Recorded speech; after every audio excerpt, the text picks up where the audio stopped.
Ankheg is a large insectoid creature. It has a tough, brown exoskeleton, 6 legs, and powerful mandibles that it uses to dig up winding tunnels deep beneath the ground. When it hunts, an Ankheg burrows upward, waiting below the surface until its antenna detects movement from above. Then it bursts from the earth and seizes prey in its mandibles, crushing and grinding its prey while it secretes acidic digestive enzymes. They are often found in caves, underground ruins, and other dark and damp places. Now that we know what an Ankheg is, let's talk features. Let's start with its mobility and then its vision. The Ankheg has a burrow speed of 10 feet, which, much like my ex-wife, it uses to prepare ambushes and lie in wait. They have a dark vision of 60 feet and a tremor sense of 60 feet as well, giving them sight of creatures as long as they are making some sort of vibrations on the ground.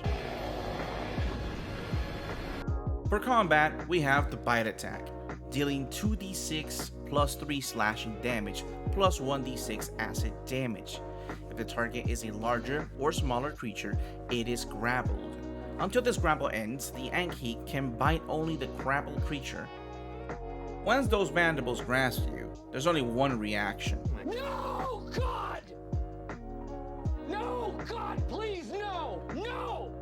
No! No! So avoid it if possible.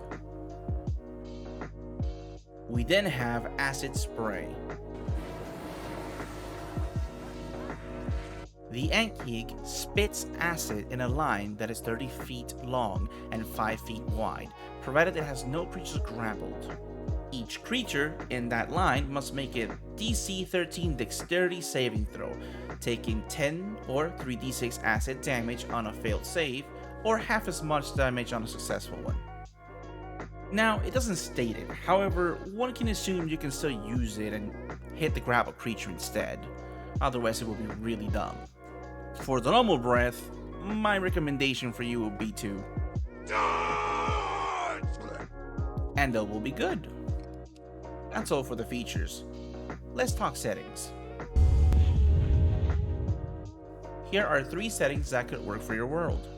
For something normal, we have a caravan transporting valuable goods and supplies that have been attacked by an Ankheg, and the goods have been taken to the monster's lair.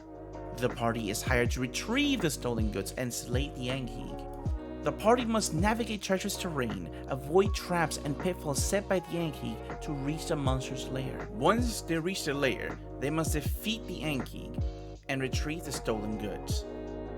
For something with a little bit more pizzazz, we have an Ankheg colony has made its way into a city, causing chaos and destruction as it burrows through the streets. The party must find and slay the queen before it causes more damage. As they search the city, they receive reports of missing citizens, likely taken by the Ankheg colony as food. The party must navigate the narrow maze-like streets of the city. They must use caution, as the Ankheg's burrowing has caused buildings to collapse and opened up sinkholes in the streets, making their pursuit even more dangerous. Lastly, for something a little strange. A group of miners have uncovered an Ankheg's lair while digging for precious minerals. The party is hired to slay the Ankheg and retrieve the valuable mineral. The party is informed that this Ankheg could hurl balls of fire at the miners as they ran away.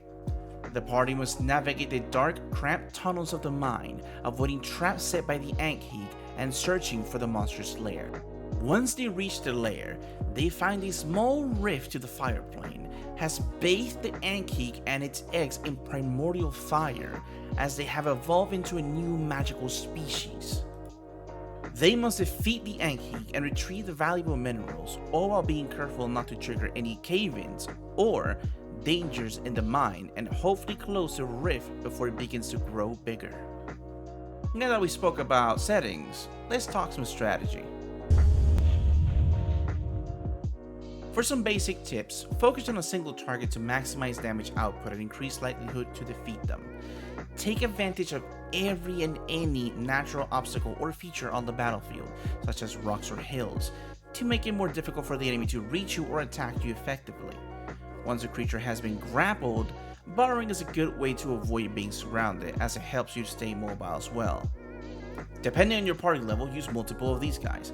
Giving them unique elemental abilities also spices up the fight, like the example given in the settings.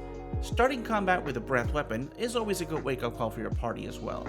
Now remember, this is a creature of instinct. It has 1 intelligence, so it will most likely focus the first thing it sees.